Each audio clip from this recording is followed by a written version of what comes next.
Okay, so for months now, we have been completely immersed in the world of the drug traffickers. Deep in it. Yeah, the mobster, the cartel member. We've heard their strategies, their justifications, and, almost always their downfall. Right.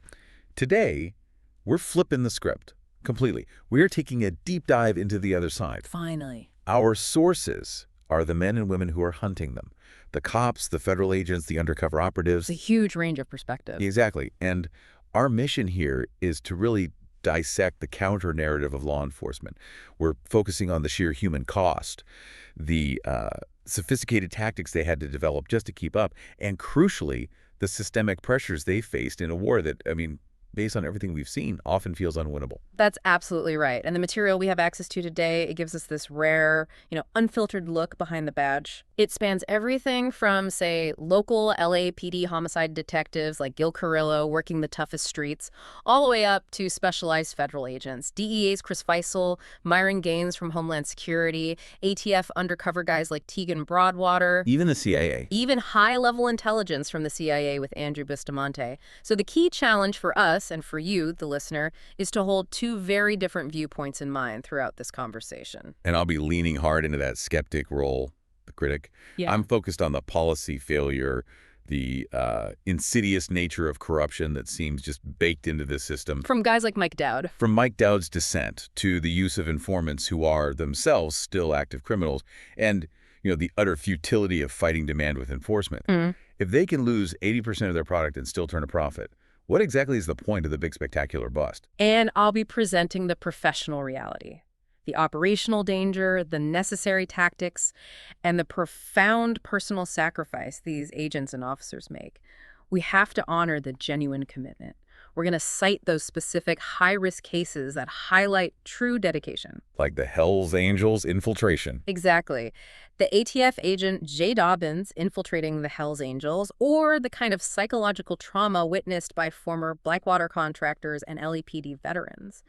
The goal here is to get past the headlines and really understand the strategy and, I guess, the moral tightrope walked by those tasked with fighting this multi-billion-dollar criminal economy. Okay, so let's start right at the top, the federal level.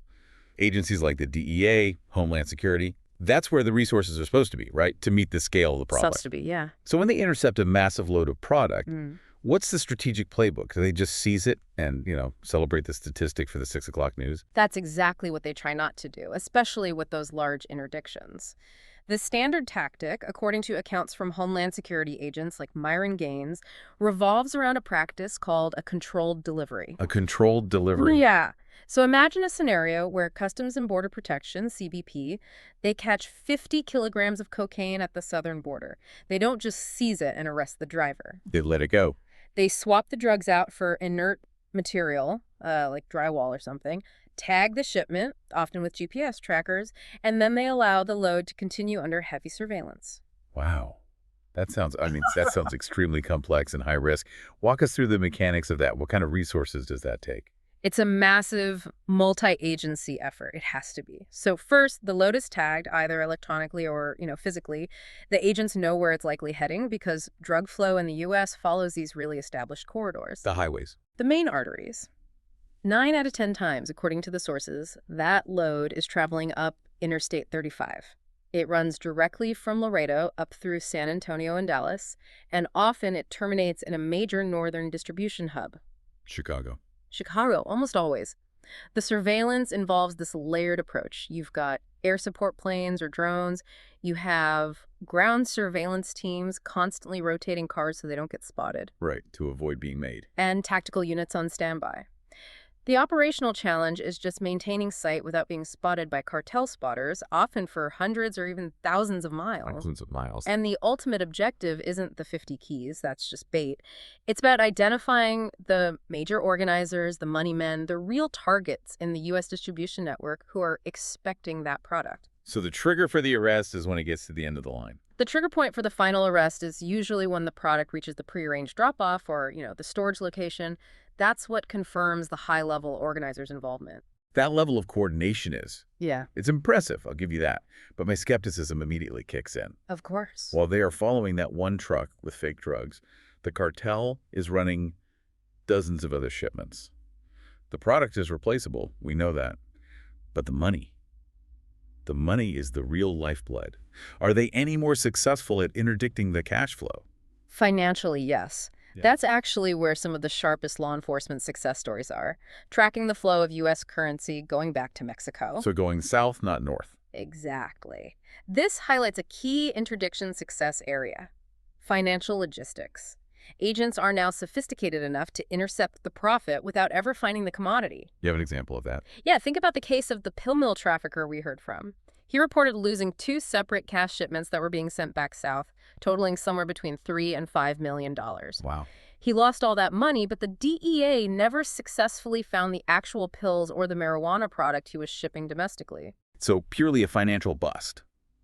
How do they do that? I mean, cash is notoriously hard to trace. So the DEA, as one trafficker noted with this wry sense of acknowledgement, effectively uses drug-sniffing dogs At post offices. at major sorting facilities for private carriers. FedEx, UPS. You have to remember, criminal organizations, they're trying to avoid traditional bank transfers, so they rely on packaging bulk cash and shipping it through these systems. It's just another package. To them, yeah.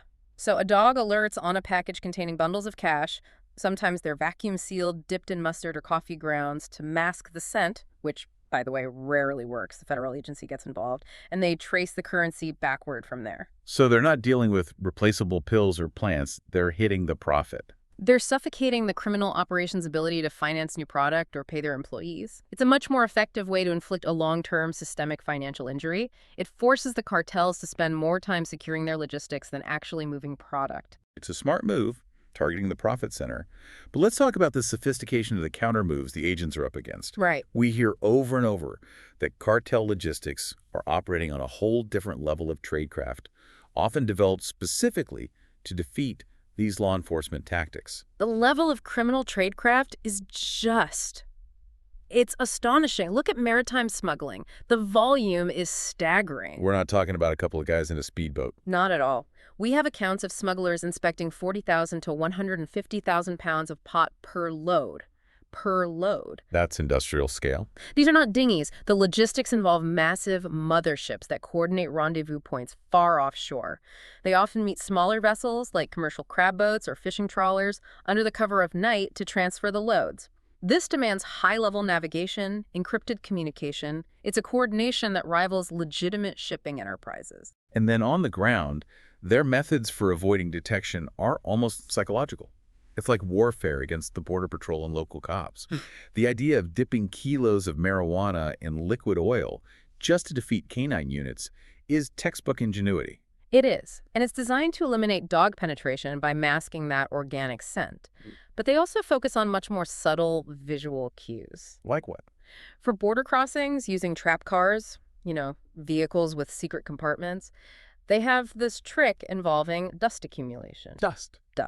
They intentionally drill small holes in the trunks of these vehicles to allow dust to accumulate during the 800 or 900 miles they drive from the interior of Mexico to the border crossing. So it looks normal. Exactly. When a border agent inspects the vehicle and opens the trunk, it doesn't look suspiciously clean and new, which would signal a fresh modification.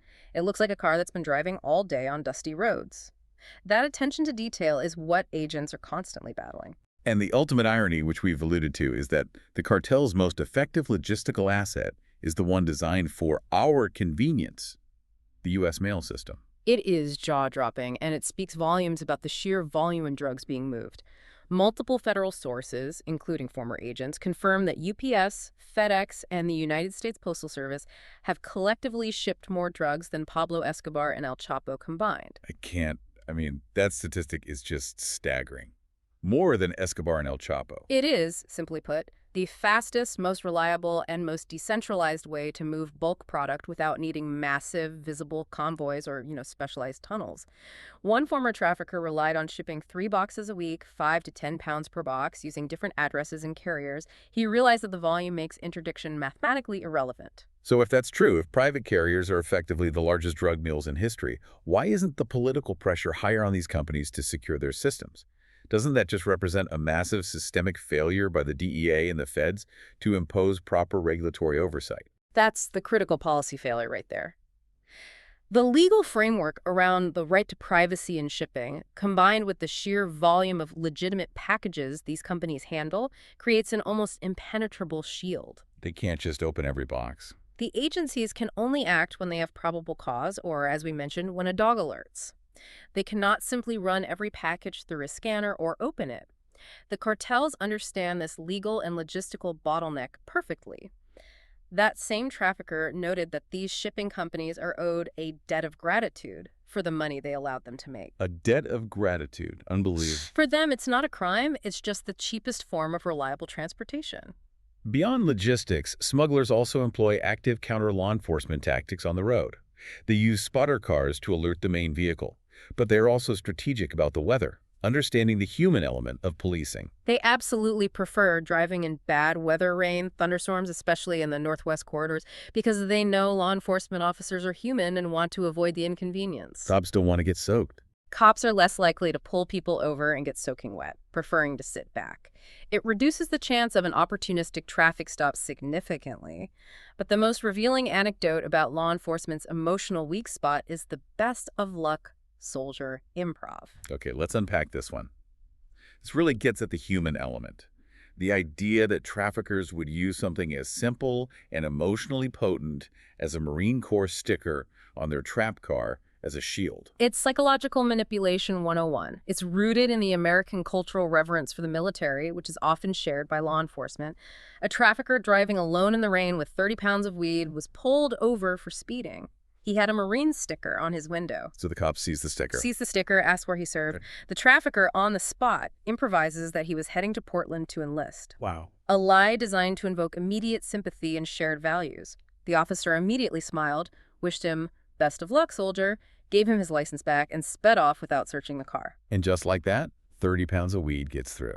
That moment highlights that law enforcement, despite all the training, is susceptible to emotional connection, which can be weaponized by sophisticated smugglers who study their targets. That human element, that vulnerability, it becomes absolutely lethal when you move into the world of long-term, deep cover operations. Oh, yeah. Operations that require agents to immerse themselves entirely in the criminal world.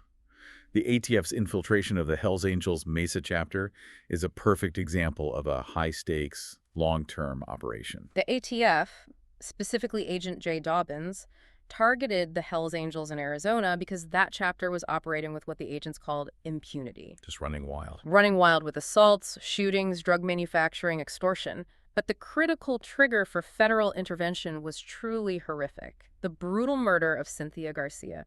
She was knocked out, stomped near death in the clubhouse, rolled up in a carpet, taken to the desert, and decapitated. So this wasn't just drug dealing anymore. No, this was high-level organized violence that demanded a deep investigative response. And the agent, Dobbins, had to completely assume this outlaw persona, putting himself in constant danger. His account suggests the immediate danger wasn't always from the Hells Angels themselves, but from the collateral violence of that world. That's the psychological pressure of the deep cover role. Dobbins became so convincing that he told his supervisor the Hells Angels wouldn't shoot him because they trusted him. So where was the danger? His danger came from external factors, riding his motorcycle into a telephone pole, or a rival gang like the Mongols rolling a hand grenade up to his feet during a bar fight. Or hand grenades. The ATF leveraged existing biker rivalries, specifically noting the Banditos were in Vegas without a hall pass in Hells Angels territory.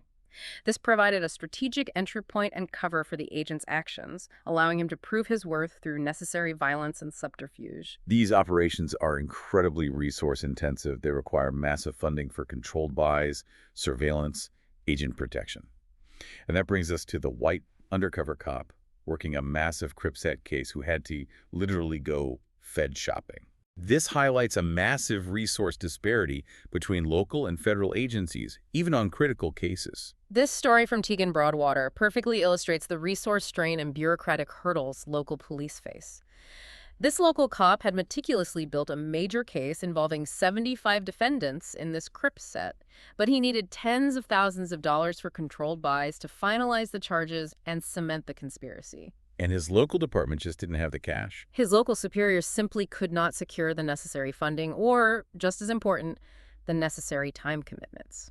So he essentially had to market his own investigation to larger, wealthier federal partners. Yeah. How did that Fed shopping process even work? He took his entire case file to federal agencies. He approached the DEA first, who expressed intense interest, but their focus was strictly narcotics. Television. They wanted to take the case, focus only on the drug charges, and essentially run with it, minimizing his role. He needed a partner interested in the organized crime and conspiracy aspects. The FBI was the perfect fit. They assigned him to an existing gang task force. So he got what he needed. But even then, he was placed under a single, existing, and very busy FBI agent who was already drowning in cases. This entire scenario just highlights that even on major organized crime cases, bureaucracy and resource force local officers to fight for attention and funding, which can compromise the depth and speed of the investigation. The cost here is time, and time allows criminal enterprises to thrive. And moving across the border, the nation of law enforcement work, it just transforms. It becomes something far closer to direct military combat, especially when dealing with hyper-violent groups like the Zetas in Mexico. Right. We have accounts from elite units like those commanded by a figure known as Sombra in Coahuila. And the Zetas are consistently described using language that's usually reserved for, transnational terrorist organizations. I want to understand why that distinction matters so much to law enforcement. They were factually defined as the narcos version of ISIS, and that's because their primary tactic was terror, not profit. Terror over profit. Sombra detailed their sophisticated corporate structure, which was designed to impose control through overwhelming brutality. You had the hawks, or halcones, who were the lookouts and intelligence feeders, the hitmen, the sicarios, the operational killers who engaged in public executions, massacres. And then the business side. Right, the drug dealers who sold narcotics locally for steady cash flow. And finally, those mobilizing economic resources through extortion and kidnapping. They weren't interested in making alliances or blending in. They used brute force and terror, committing atrocities that exceeded the level of violence that local Mexican law enforcement could simply bribe away or ignore. So their violence was almost bad for business, in a way. It was self-defeating for business, yet strategically necessary for them to maintain territorial control. That immediately makes the priority for law enforcement units in Mexico sound less about eliminating crime and more about just managing the violence narrative, keeping the state stable, however fragile that may be. That's the crux of the moral compromise. Law enforcement's #1 priority in Mexico, according to Ed Calderon and others, is often keeping up appearances and managing public perception. Right. Sombra's unit focused on fighting the Zetas because they were disrupting the social and political fabric too severely. They were causing international headlines, forcing the government's hand. But local crime, that continued unabated. So the small stuff gets a pass. In the city of Saltillo, there was a robust meth market run by independent dealers operating local trap houses, just like in America. These low-level dealers weren't the main focus because, crucially, they weren't challenging the state's appearance of control or committing high-profile massacres the way the Zetas were. So the goal is stabilization, not justice or eradication. And the pressure to get results in that kind of chaotic environment must also lead to tactical operations that fundamentally skirt legal standards, at least from a U.S. rule of law perspective. In that environment, tactical effectiveness trumps judicial oversight. Always. The last-minute raid Sombra took our crew on, a crystal meth trap house operation, is so revealing. How so? It was highly effective, it yielded arrests and product, but the observer noted they were not sure they had a warrant either. In a high-risk environment where warrants can take days to secure and information can spoil in hours, an operational decision is often made to impress or to quickly disrupt, bypassing judicial oversight. So it highlights how effective tactical operations in a near-failed state often require this moral ambiguity. It's because the bureaucratic structures of law enforcement and justice have simply collapsed. And what makes this systemic failure so complicated is that it's a war zone funded, ironically, by the U.S. taxpayer. We're still deeply involved financially in prosecuting the drug war in a country where the cartels are, for all intents and purposes, winning. The flow of U.S. money is massive. It fuels a multi-billion-dollar industrial complex. American tax dollars are continuously utilized through mechanisms like the Merlita Initiative, paying for vehicles, gasoline, sophisticated tactical gear, and weapons programs for fighting cartels in Mexico. So there's a whole industry built around the war itself. It creates a powerful industry. Major companies like Ford Motor Company supplying vehicles, tactical gear manufacturers, communication specialists that profits immensely from the sustained existence of the drug war that the U.S. funds. It creates a self-perpetuating economic incentive for the conflict to just continue. The complexity skyrockets when you layer in the high-level political corruption that actively undermines these very efforts. The political landscape in Mexico, particularly under former President Andrés Manuel López Obrador and now the incoming President Claudia Sheinbaum, it seems institutionally compromised in favor of the cartels. Sheinbaum is widely perceived to be highly favorable to cartel interests, continuing the legacy of López Obrador, who himself was accused of taking bribes going back 15 years. It's a practice that facilitates and normalizes organized crime. And there are tangible examples of this. The most alarming and tangible example of high-level political favor was the case of the former security administrator, a man named Fudos. He was facing extremely serious U.S. federal charges, yet the sitting Mexican president successfully petitioned the U.S. federal government to hand him over. And what happened to him? Fudos was driven home and immediately released. He essentially received a presidential pardon against the backdrop of U.S. indictments. This kind of political maneuvering directly ensures that even when U.S. federal agents achieve a high-level arrest, political corruption can completely negate that enforcement success. It paints this terrifying picture of cartels acting not just as criminal syndicates, but as parallel governments. Entities with enough systemic power to demand accountability and even offer apologies when their operatives cross a line. That is the definitive paradigm shift. When 4 Americans were kidnapped recently, the cartel responsible immediately wrote official apology letters to the U.S. They wrote apology letters, Blaming the incident on bad actors, or jerks, within their organization who acted outside the cartel's internal rules. When low-level criminals commit a crime in developed societies, they run from accountability. In Mexico, the cartel issues an official apology, demonstrating they view themselves as possessing a political standing where maintaining diplomatic appearances, order, and control over their public image is paramount. They're regulating their own violence. Which is a core function of a government. Okay, let's switch entirely to the highest level of intelligence, the CIA. We have a perspective from former operative Andrew Bustamante on how they approach intelligence gathering against these modern transnational threats, and how this whole methodology was born from an internal crisis. Bustamante noted that the way the CIA built its highly effective shadow cell operations was specifically by modeling its intelligence gathering structure after terrorist networks themselves. Small, compartmentalized. Small, compartmentalized, and distributed.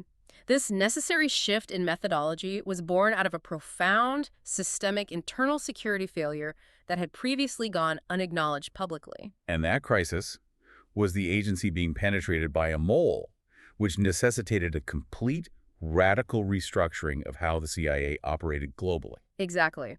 The primary reason they were given permission to completely rebuild and deploy this new shadow cell process was because the CIA had been penetrated by a mole, which led to the capture and execution of multiple U.S. assets overseas. This internal security breach was never publicly acknowledged, but it forced the 2016 restructuring of the agency. And the shadow cell model was the solution. The shadow cell model changed the relationship between field agents and headquarters.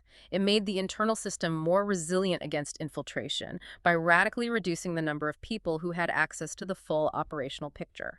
This high-level intelligence view, it frames the cartel war within a much larger geopolitical context. It's not just about drugs, it's about stability and global power. Precisely. Bustamante frames all these operations within the context of the U.S. goal to remain the only global superpower. From a strategic perspective, the CIA views the rise of major rivals like Russia or China as the primary strategic nightmare. And cartels create instability that those rivals can exploit. Therefore, non-state actors like powerful cartels or terrorist groups are threats because they cause that instability. Intelligence operations, even those focused on drug flow or terror, are ultimately aimed at maintaining U.S. regional stability and preeminence. The cartel war is, at the end of the day, a strategic containment operation. So let's bring this discussion back to the streets and to the system itself. Let's focus on the corrupt cop paradigm, symbolized by someone like Mike Dowd. The NYPD officer who went bad. Dowd's story forces us to examine the pressure cooker environment that leads an officer to cross that line, often from boredom or financial strain. And what happens when a corrupt cop is caught by the federal government? They don't just charge them, they go for the throat, using the harshest possible statutes to make an example of that officer. Dowd was facing federal charges related to a conspiracy involving 500 kilos of product. a massive amount designed to maximize his statutory sentencing exposure. His initial plea offer was a staggering 28 to 34 years in prison. For a first-timer. He was a first-timer in the federal system, yet the government's plea was essentially a life sentence for a white-collar crime mixed with a drug conspiracy. As his lawyer correctly pointed out, don't look at the 28, look at the message. The goal is deterrence. The goal of the system in this scenario is clear. Ensure the officer's downfall is absolute to deter others from undermining the public trust in law enforcement. But the seeds of that corruption are often sown not just in greed, but in the day-to-day pressure of the job, the necessity to generate statistics. We heard a detective describe Undercover Work as feeling like a spy movie. No cameras, no trackers, plenty of freedom, but with the ever-present, overwhelming demand for numbers. That pressure to perform and generate statistics, or get numbers, is a pervasive critique of modern policing, especially in coveted, high-profile units like a crime team or narcotics. The NYPD detective knew he had immense responsibilities and expectations. If he didn't fulfill those numbers, if he didn't produce arrests or leads, he could be kicked off the crime team. So it's quantity over quality. This expectation of quantity over quality creates a dangerous environment where cutting corners, fabricating probable cause, or leveraging compromised, morally questionable contacts becomes tempting simply to stay employed in a desirable, high-performing position. It shifts the focus from deep, complex investigations to easy, high-volume arrests. So the system itself breeds corruption. And that corruption doesn't stop at the patrol car. It extends deep into the incarceration system, fundamentally undermining any notion of security or justice the Justice Department seeks to enforce. We have chilling accounts from former inmates and guards, like Hector Bravo, confirming that prisons are highly profitable, self-contained drug markets, sometimes run in direct cooperation with staff. In Big Sandy Federal Prison, former guards, including Bravo, were implicated in drug trafficking, enabling inmates to source heroin and crystal meth. What's the economy like inside? The economy of corruption is staggering. The price of a prison gram of heroin the size of an M&M peanut costs $600 inside the walls. The profitability is so high that it clearly incentivizes guards, who are often underpaid and overworked, to cooperate with criminal elements for significant supplemental income. And the government's transactional relationship with informants only compounds this systemic moral decay. It reveals a deep institutional disregard for individuals once they're no longer useful.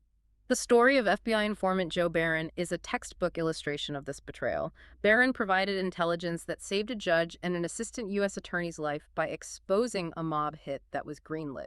He literally saved their lives. Yes. Yet, years later, when he faced a separate, minor legal issue, he was arrested on a stupid charge.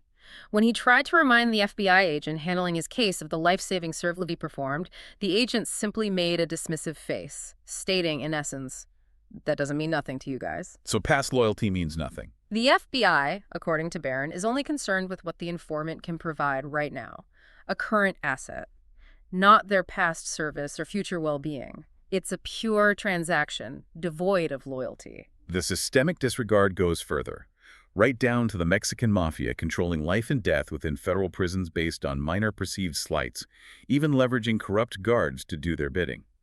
This speaks to a total breakdown of state authority inside the walls. It's a terrifying level of internal control and lethal enforcement of criminal codes. We heard the account of a Mexican mafia member who was killed, stabbed 72 times, just 10 days before his release date. 10 days. Why? The reason? A guard toed on him, or informed on him, for writing to an underage girl outside the prison.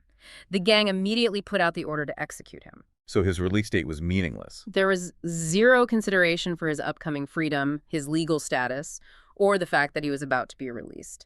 This demonstrates that once you are inside, if the gang holds the power through control of guards, your freedom date means nothing if you break their code. When you combine the pressure to get numbers with the constant exposure to this extreme, lethal violence and institutional corruption, the psychological cost on the officer becomes immense. It creates a trauma that parallels active combat zones. You see this mirrored in the accounts of agents who operate in high-risk zones, whether foreign or domestic. Consider the former Blackwater mercenaries' account from Iraq. His team was constantly under heavy fire, getting 3 to 4 rockets a day. Just constant combat. They had to use pressure washers to wash the blood out of their vehicles before running 8 more missions in the same day. The trauma was immediate and profound. He witnessed 4 Marines burn alive in a tank, describing the horrifying experience of hearing the men inside praying for the fire to get hotter to end their suffering quickly. I can't even imagine. This level of sustained exposure and moral injury is what agents internalize, even if they aren't engaged in a foreign war, simply by proximity to the daily violence of the drug trade and organized crime. And when they return home, or just go home at the end of their shift, the psychological toll is amplified by a changing and often hostile public perspective. The LAPD detective who worked the toughest homicide cases, Gil Carrillo, he compared the current anti-cop sentiment, the George Floyd protests, the defund the police movement, to the trauma experienced by Vietnam veterans who were labeled baby killers upon returning home. He felt the public anger was deeply generalized and hurt all officers indiscriminately. He said it applies to all the cops, they don't distinguish. He himself hadn't talked about his time in Vietnam for years because of that societal disapproval, and he sees the exact same long-term emotional and social damage occurring now. It's a profound sense of systemic betrayal. They risk their lives daily, but the system they protect and the public they serve brands them collectively as part of a broken, discriminatory institution. It erodes their ability to trust and operate effectively. Let's shift away from the drug war for a moment to emphasize that effective, dedicated law enforcement exists outside of narcotics interdiction, work that demands a different kind of operational rigor. We can look at the high-profile homicide work done by detectives like Gil Carrillo on the Night Stalker case. Carrillo's account emphasizes a grounded professionalism and a focus on core investigative craft that transcends the chaos of the streets. The Night Stalker case was one of the most high-pressure investigations in Los Angeles history. It created mass public panic with its random, brutal attacks. And he was right in the middle of it. Carrillo had to navigate 24/7 news cycles, political interference, and overwhelming public fear. His methodology was meticulous, focusing on connecting patterns that others had missed. What's fascinating about Carrillo, despite his specialized expertise in catching one of the most terrifying serial killers of our time, is his humility. He maintained throughout his career that he was no better than anyone on the street, just a regular guy doing a specialized job. That grounded perspective is crucial because it allows a detective to maintain focus on the evidence and the victim, rather than becoming overwhelmed by the spectacle of the crime. That specialized focus and humanity are what allowed him and his partner to succeed, where others might have become paralyzed by the case's magnitude. On the other side of that legal fence, we also have the perspective of private investigators, which often involves actively challenging the official police narrative. It suggests law enforcement doesn't always get it right, or that they stop investigating too early, often due to political pressure or incompetence. Chris Todd's work is critical here. Todd operates in the vacuum left by incomplete official investigations. He views his role as solving the murder, regardless of whether the state decides to prosecute. So what does he do with the information? His method is aggressive. He often leaks stories or gives comprehensive reports directly to victims' families when the police decline to arrest a killer. He forces public scrutiny onto the official narrative. This willingness to work outside the rigid confines of the state system often yields alternative conclusions, especially in high-profile cases ruled as suicide or based on incomplete police work. The Kurt Cobain case, officially ruled a suicide, is a clear example where the investigative conclusions diverge sharply from the official ruling, and it relies entirely on forensic and circumstantial evidence that police overlooked or, ignored. Todd highlights several highly suspicious and scientifically contradictory elements. First, the toxicology report.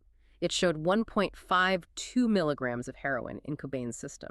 And that's a lot. Todd, relying on expert witness testimony, argues that dosage would be absolutely lethal, even to a seasoned junkie like Cobain. It would have rendered him incapacitated almost instantly. Which raises the question. It raises the critical question of how Cobain could have physically been able to self-administer the fatal shotgun blast after injecting that much heroin. Second, the shotgun was examined and found to have been wiped down. It contained no usable fingerprints, not Cobain's, not anyone else's. That suggests the scene was manipulated after death. And Todd's conclusion, which is an explosive counter-narrative, is that the suicide was staged and the motive was purely financial. He believes Cobain was murdered by people in his inner circle, specifically naming Dylan Carlson and Mark Lanigan, and suggesting that others may have been involved in the conspiracy. The motive centered entirely on money and control over Cobain's massive estate and future royalties. He was struggling financially. Cobain was struggling at the time and owed a staggering $30,000 a month in child support to his former partner, which created a powerful financial imperative for those who stood to benefit from his immediate, yet accidental demise. Another case that has been endlessly re-examined is the O.J. Simpson murder, which Todd links back to the very drug wars we've been discussing. Specifically, the Miami cocaine cowboys era. It illustrates how drug money permeates even high-profile celebrity circles. Todd frames the case within a broader context of organized crime and drug use. He notes specifically that Nicole Brown Simpson was using cocaine heavily, placing her in proximity to high-level dealers. The Miami connection. He draws direct connections to the Miami cocaine trade through figures like Don Aronow and Willie Falcone. Crucially, he details how O.J. was running in those white-collar criminal circles and had bought a high-performance speedboat from a man named Thomas Adams just weeks before Adams was killed in a manner suggestive of mob violence. And Todd's central investigative finding here is explosive. It completely upends the official narrative that O.J. acted alone out of passion. Todd claims to have tracked down and secured a confession from an accomplice named Charlie, who stated he was present during the murders. This suggests the official narrative accepted by the LAPD and the prosecution that O.J. acted alone in a sudden burst of rage was fundamentally incomplete, if not intentionally misleading. So a second person was there. While the credibility of a lone private investigator's confession is always scrutinized, it serves as a powerful reminder that high-profile investigations often close prematurely, leaving significant avenues unexplored, especially when political pressure demands a fast conclusion. Okay. Bringing it full circle. Yeah. We have to critically analyze whether all this dedicated police work, the spectacular busts, the high-stakes infiltrations, the massive resource allocation, whether any of it fundamentally alters the drug trade, or if it's just a costly exercise in futility. When you look at the sheer scale of trafficking, does interdiction even work? In the overall global scheme, the answer, based on the economics, is a resounding no. A flat no. The metrics for success are profoundly skewed. Cartel logistics and financial models are specifically designed for loss mitigation. You have to understand the math. If a group is shipping product in bulk, say a kilo of cocaine costing $500 to produce in the jungle, it might sell for $50,000 to $70,000 on the streets of Chicago or New York. The markup is astronomical. The profit margin is so astronomical that groups can lose up to 80% of their product and still turn a substantial profit. So a $100 million drug bust, while it's massive for the evening news, is ultimately nothing more than a manageable business loss for the organization supplying it. It's an unavoidable cost of doing business, which they've already factored into their profit model. Precisely. They view interdiction as a tax, not an existential threat. This means DEA tactics often boil down to managing perceptions or using smaller arrests transactionally to go after bigger names rather than fundamentally disrupting supply. We heard an arrestee detail the DEA's playbook. They arrested a dealer and immediately offered a deal. Help us get Maria, a high-value cartel member, and we'll make sure you don't spend a day in jail. That's the transactional nature of law enforcement in the drug war. The dealer, who had valuable, current, actionable intelligence, was being used as leverage. The DEA wasn't concerned with the dealer's small operation or his eventual sentencing. They were solely focused on fulfilling the mission of targeting high-value cartel members, even if it meant letting low-level criminals walk free. So the success metric isn't removing dealers, it's taking down kingpins. But the systemic cost is that the low-level dealer is immediately back on the street, likely replacing the product the DEA just seized. And the problem is constantly evolving, making traditional enforcement strategies obsolete. The shift to synthetic drugs feels like the final nail in the coffin for strategies focused on agricultural products like cannabis or cocaine. The move to synthetic fentanyl method massively lowers the barrier to entry for criminal groups. You no longer need plantations, expert agricultural knowledge, or complex supply chains involving jungles and mountains that require large, fixed infrastructure. All you need is a lab. You need chemistry knowledge, precursor chemicals often sourced legally from China, and a small, secure, often portable lab. This new model, adopted quickly by groups like CJNG, is now the industry reference for enterprising criminal organizations who want to level up. It's faster, cheaper, and harder to interdict because the supply chain is purely chemical. Given this futility and evolution, the policy debate inevitably shifts to legalization.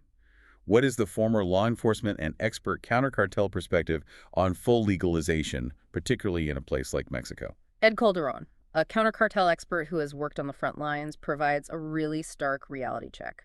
While he is not an enemy of legalization and supports personal responsibility, he emphasizes that full legalization in Mexico is practically impossible right now because the country lacks the necessary social infrastructure.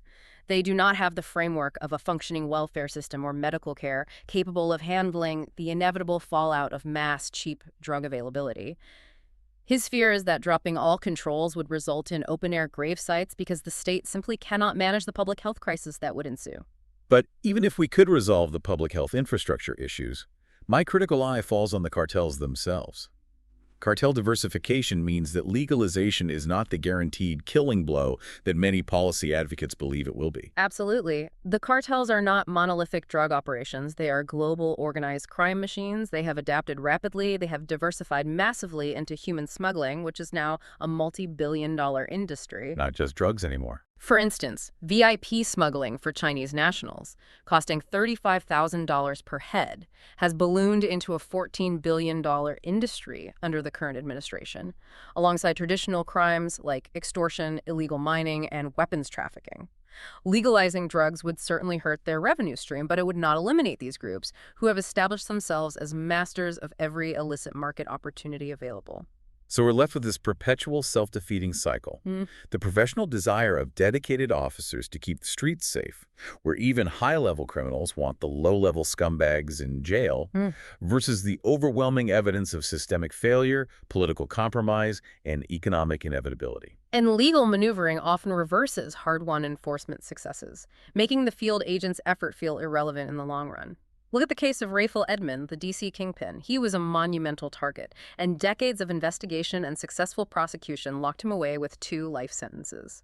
But he got out. Both of those sentences were ultimately overturned because of political changes to the crack and cocaine laws, demonstrating that enforcement successes, even the most significant ones, can be undone by legislative and political shifts. It reinforces the feeling of profound futility among those who spent their careers fighting to lock him away. So what we have seen today is the extraordinary dedication and the physical and psychological danger faced by officers and agents. From the ATF operative risking his life to infiltrate an outlaw motorcycle gang, to the Blackwater mercenary grappling with life-altering trauma, to the local NYPD detective trying to manage quotas while navigating crippling bureaucracy, their commitment and the required tactical brilliance are undeniable. But it is constantly juxtaposed against the political realities, the systemic corruption within their own ranks and within the correctional system, and just the sheer financial momentum of a global drug economy that views interdiction as a simple business tax. The sources reveal this alarming paradigm shift. Cartels are operating not just as criminal syndicates, but as shadow governments, complete with PR departments writing apology letters and internal codes of conduct. And when you realize that U.S. foreign policy is strategically geared toward maintaining global superpower status, viewing non-state actors that cause instability as existential threats, and that the drug trade generates tens of billions of dollars for both the cartels and the industries that supply the fight against them, we have to ask the final, provocative question. Are law enforcement agencies truly fighting crime to achieve eradication? Or are they simply tasked with managing a violently profitable global resource crisis?